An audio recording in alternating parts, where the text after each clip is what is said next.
Welcome back. It's been a while, hasn't it? I apologize for the long wait. I've been busy with a new job, but spring break was a few weeks ago, which meant that I finally had some time to get some work done on the bus.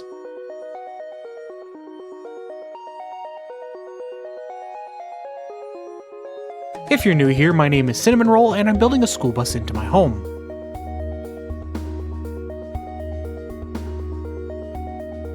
If you like what you see at the end of the video, I'd be eternally grateful if you'd consider liking and subscribing. It's by no means necessary, but it does help this channel to grow.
So what you saw in the intro there were some clips from the Toronto RV show that I went to a few weeks back.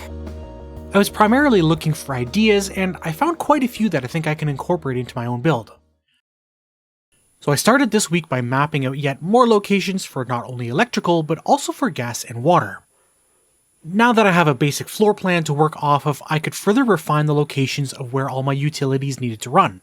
This involved a lot of standing around and staring at stuff, and a few measurements as well.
Next on my list was to start working on getting the oven looking nice again while I waited for some supplies to ship. First, I covered the windows so that they wouldn't get pitted from grinding sparks. And then I started cleaning up the rust from the worst of the pieces.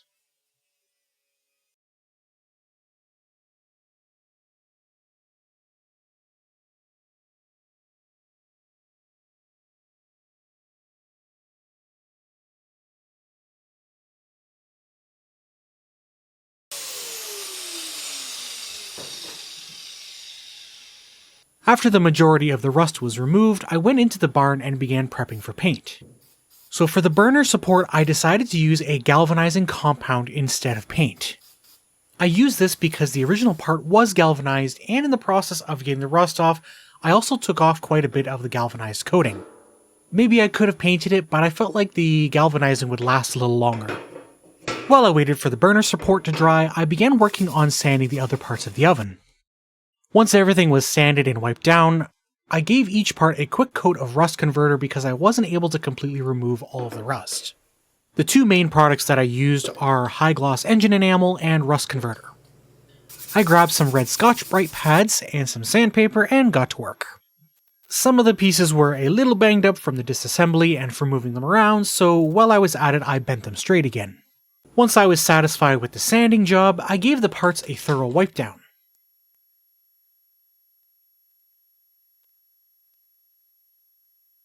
Now at this point, the burner support was dry, and this is what the final result looked like.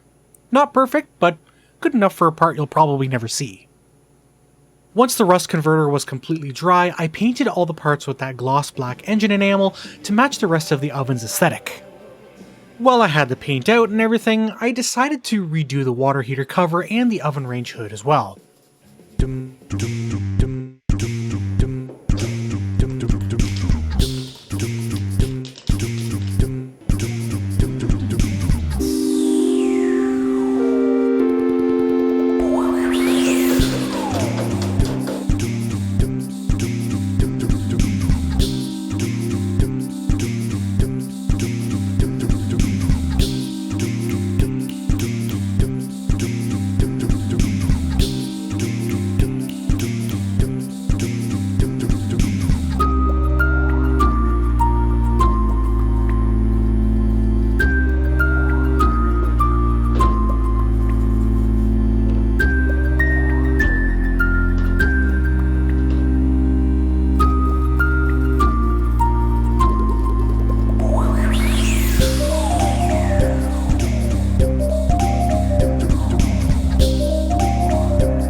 And here were the final results.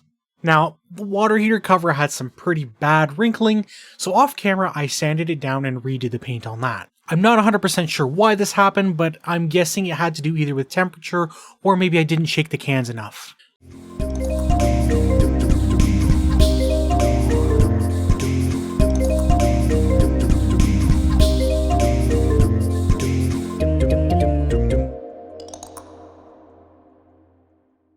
A couple days later, once the paint was dry, I cleaned all the components of the range hood, removed any rust, and then reassembled everything together.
I also reassembled the water heater cover and took it out to the bus for installation.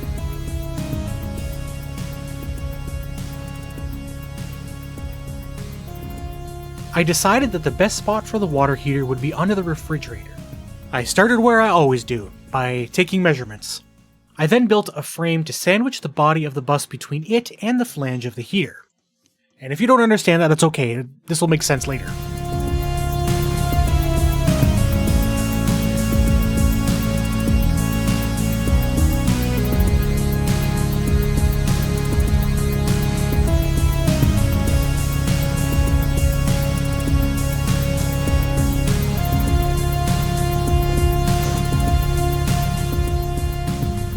Once I decided where to mount the heater, I began marking out the hole and making cuts.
I then tested to see if the heater would fit, and then began mounting it to the bus.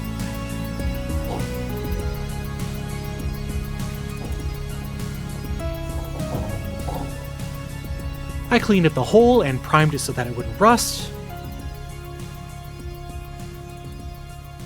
Then I added some butyl tape around the perimeter of the water heater. And then finally began the annoyingly difficult process of installing the heater into the hole. So when I built that wooden frame earlier, I made it a little bit too small, and because of that, getting the heater to seat properly was a process, and one that I will save you from having to see. Needless to say, there was a lot of swearing involved. Eventually, however, I got it all together, and I think it looks alright. Next on my to-do list was to install this exterior weatherproof socket. I wanted at least this one by the main entry door for miscellaneous power needs. This was pretty simple in concept, but a major pain in the you-know-what in practice.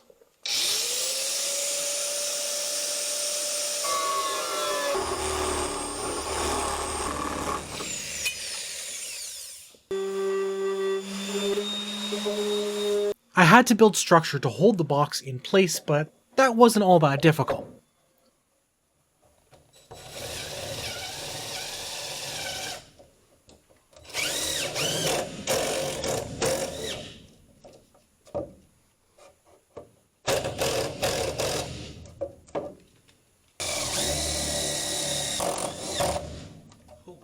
Because I was sandwiching the wall of the bus in between the electrical box and the faceplate, it meant that the supplied screws weren't quite long enough, and eventually I had to resort to using deck screws. Not my proudest moment, but it holds and it doesn't leak, so I'll take the win when I can get it. And last but not least, I finally bought some sheets of plywood for strapping, but you'll have to see that on the next video.